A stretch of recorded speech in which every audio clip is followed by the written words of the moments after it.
There was a time when this represented the leading edge of design and technology in the America's Cup. Now it's just big, really big, 120 foot big. But it didn't win the America's Cup for the Kiwis. They were beaten by a boat half that size, a 60-foot Cat, Dennis Connor's wing-masted Stars and Stripes. But it sits here as a proud monument to a failure. Except I say that tongue-in-cheek, because where it sits in the Viaduct Basin is anything but a failure. It's been a huge success, and it owes a large part of that success to the America's Cup. And today the Viaduct Basin is hosting the 36th America's Cup in some rather extraordinary boats that are also at the leading edge of design and technology. But they don't look like this. And in just a few days of the America's Cup World Series, we've seen what a big leap forward the current generation of cup boats have taken. And just in case you missed it, and I can fully understand if you did if you're in the Northern Hemisphere, here's a little taster of what's been going on down in Auckland while Santa's been wrapping all those presents. Happy Christmas.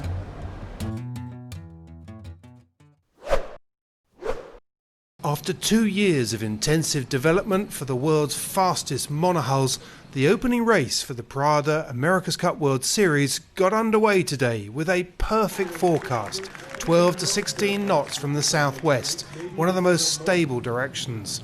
The curtain raiser was between the defender Emirates Team New Zealand and challenger of record Luna Rossa PRADA Pirelli. Both boats were on time and at speed as they entered the starting box. Off the start, Emirates Team New Zealand headed out to the left-hand side of the course, while Luna Rossa PRADA Pirelli went to the right. To begin with, it looked like this race could be close, but as the pair approached the top gate, there were clues as to just how quick the New Zealand team were. Around the first gate, Emirates Team New Zealand led by 41 seconds, a big gap after just one leg. And from there the distance simply grew as they pulled out a winning margin of 3 minutes and 13 seconds by the finish. Race 2 saw American Magic face Ineos Team UK. Just minutes before the start, the British team had technical problems and were unsure as to whether they could race. In the event they did, but their race was a difficult one as they struggled to maintain control of the boat. Meanwhile, American Magic sailed a near flawless race and took a comfortable victory with a lead of 4 minutes and 14 seconds. The bad news continued for Ineos Team UK, who had just minutes to fix their problem before facing Luna Rossa PRADA Pirelli in race 3. A killer punch in the pre-start from the Italians placed a penalty on the British team. As Luna Rossa PRADA Pirelli scorched up the first leg, they had a big lead.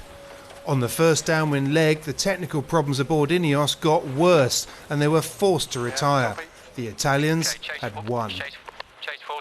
The final match was the race of the day, American Magic on fire from the moment they entered the start box, and by the top mark they were in the lead. Although they were holding on, Emirates Team New Zealand looked like they had a problem, their manoeuvres no longer flawless. But by the final windward gate they'd recovered, forced a penalty on the Americans and had taken the lead, briefly. Because by the finish, American Magic had recovered their lead to take the race by 12 seconds.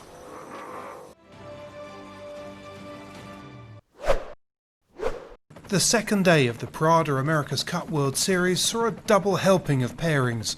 Luna Rossa PRADA Pirelli would sail American Magic twice. Ineos Team UK would do the same against Emirates Team New Zealand. The action started with the Italians facing the Americans.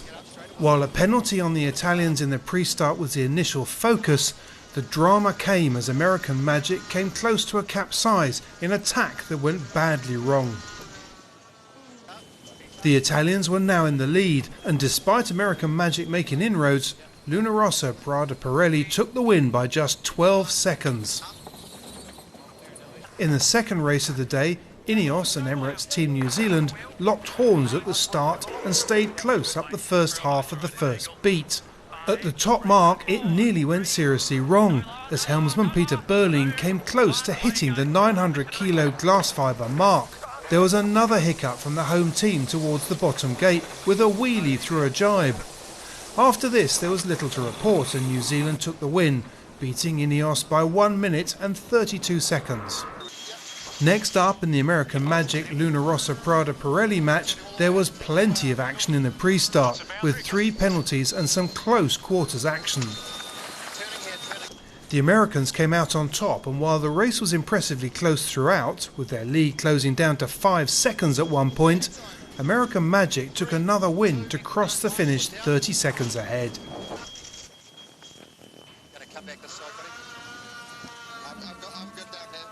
In the last match, the British were up against New Zealand, but this time the tables were turned at the start. As the clock counted down, Ineos were on time and at speed, but Emirates Team New Zealand were stalled, deep in the box and struggling to get to the line. Ineos was still fighting, and by the end of the downwind leg, there'd been 3 lead changes as the Kiwis rounded ahead, just. But their 4-second advantage grew over the remaining 2 laps to take the win by 1 minute and 42 seconds. So another win for the home team, but 2 completed races for Ineos after some difficult days.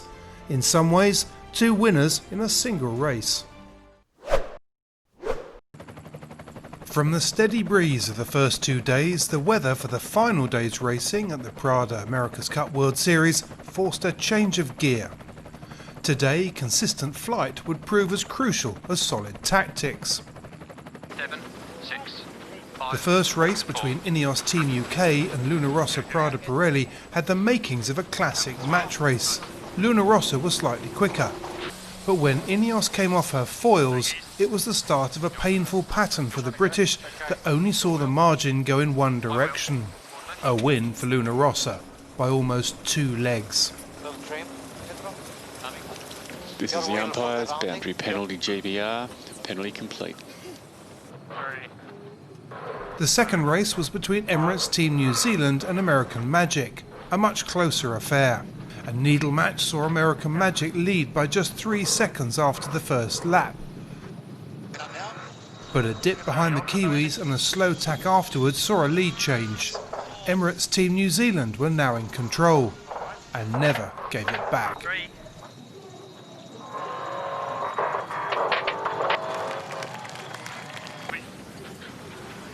Ineos Team UK were next up against American Magic, and despite a good start by both, the British had to clear a penalty from the start, dropping them off the foils. And as the breeze dropped, flight was getting hard for the British, handing the Americans an easy win. Okay, 2, 1, 4 down. But it was the final race of the day that was the big one, the match between New Zealand and Italy. If Emirates Team New Zealand won, they would take overall victory. If the Italians won, there would be a 3-way tie. Luna Rossa dominated the start and took an early lead. New Zealand gave more distance away when they came off their foils after a tight mark rounding at the top. Italy were well ahead, until the breeze dropped for them and turned the race inside out. Recovering an 800-metre deficit, Emirates Team New Zealand took the lead. And while Luna Rossa got close, they couldn't take it back, and the home team took the win. And the America's Cup World Series. The sunshine was out, the heat was up. Perfect conditions for a day on the water. Unless, that is, you were looking to race for the PRADA Christmas Cup. The weather forecast suggested conditions that would be right on the lower limit, with 2 opposing sea breezes threatening to cancel each other out, right where the racecourse would be. But as the first match between Ineos Team UK and Emirates Team New Zealand got underway on time, hopes were building for a full day's racing. In the pre-start, staying on the foils was key. Emirates Team New Zealand made the start line just, but the British, who had to sail low to stay flying, had to tack for the start, dropping them off the foils, and they never recovered. After 2.5 minutes of racing, the defenders were 1,300 metres ahead. 20 minutes after the start, Emirates Team New Zealand had lapped the British. A win was surely in the bag. but then the wind dropped. New Zealand came off their foils, never recovered, and failed to finish inside the 45-minute time limit. A long postponement followed, but the breeze never turned up, leaving the Christmas Cup with no completed races. Yeah, well, to begin with, it was all good, but it dropped off the wind right at the last top gate, and unfortunately, we had to low ride the whole last downwind and finish 100 metres before the time limit. So a bit gutted not to finish it off, but some good lessons all in all. It's one of those days. It's obviously a little bit light out here. It's a bit of a struggle, and suddenly a struggle for us up that first upwind leg. So we're just trying some different ideas to get the boat going, it's tough. I mean, the only fun part for us was probably the displacement race back downwind with the Kiwis, and a bit of old school sailing. Racing continues with the start of the PRADA Cup on the 15th of January, the start of the Challenger Selection Series.